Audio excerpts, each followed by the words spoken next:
भल्या माणसा, तुला जीवन जे मिळालेलं आहे ना, ते हसण्या खिदळण्यासाठी मिळालेलं आहे, रडण्यासाठी मुळीच नाही.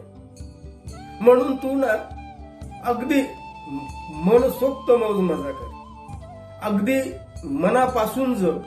आणि ज्याला आईस म्हणतात ना, ती काय करायची ना ती एकदम बिनधास्त करून टाक.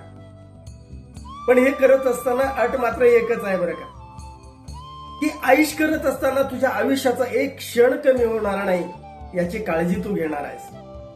मनसोक्त जीवन जगत असताना तू तुझ्या मान सन्मानाला येत किंचितही ठेच लागणार नाही याची दक्षता तू घेणार आहेस.